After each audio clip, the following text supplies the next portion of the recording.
Hello Theodore. Hello Amol. Hi everybody. So welcome back to my kitchen, and this time we're going to talk about Father's Day.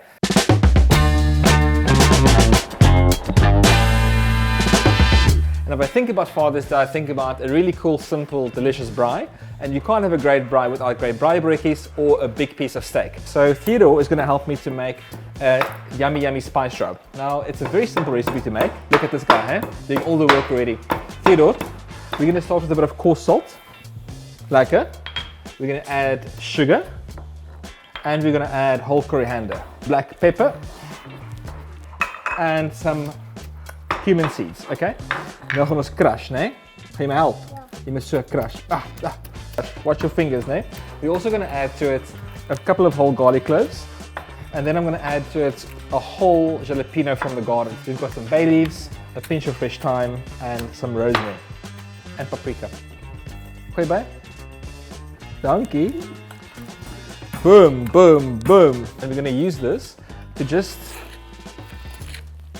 dry marinate the steak with. So we take a generous spoonful of it, whack it on. We're going to lose some of this in the grilling process, so don't be too concerned. And we're going to leave this to sort of dry cure at room temperature for about an hour or so. The salt will extrude a bit of moisture. There's going to be magic here. The spice will flavor the meat. The sugar will help with caramelization. It smells amazing. Now it's time for braaibroodjies. It's part of our delicious Father's Day feast. Now, braaibroodjies doesn't belong on fancy bread.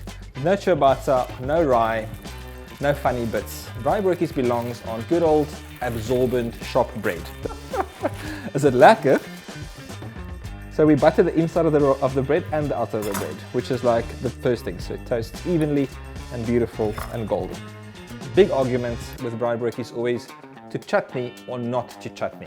Well, to be honest with you, I'm a little bit biased. Bertus Basson bacon jam. This is everything you want that the chutney gives you. So this will give you a bit of smokiness, it'll give you sweet and sour, a little bit of spiciness, and that's what we love as South Africans. You can use fancy cheese, but I must be honest with you, there's nothing wrong with a good old cheddar. Now it's time for tomato and onion. Now it has to be raw onion and fresh tomato. So we've got a big piece of steak curing and we have braaibroodjies ready to go. Let's head off to the fire. So we need sort of two sides for our braai, one really hot side for the meat and then one chilled side for the braaibroodjies. And I'm going to start with the meat. There we go, and a super hot fire. And on this side we have like a good old sandwich grid, and we're going to pack it full of braaibroodjies.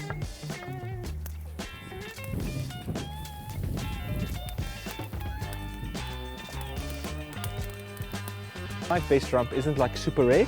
My base rump is something where the fat had time to caramelize a little bit, and we've gotten into cook, so it's going to fish slightly on a mature piece of meat. So I prefer rump sort of medium rare to medium, but it's entirely up to you.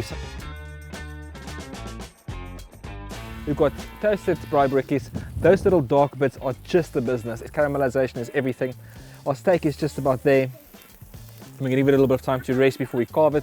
So with all great bits of meat, it helps you to just squeeze a lemon over it as well, just before we carve it. So we're going to use the fresh lemon from the garden.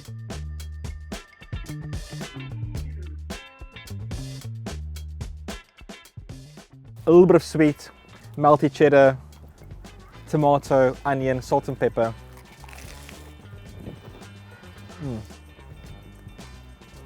So we're just going to carve this superb piece of meat just to refresh it and bring some of the spicy flavors and notes to the foreground.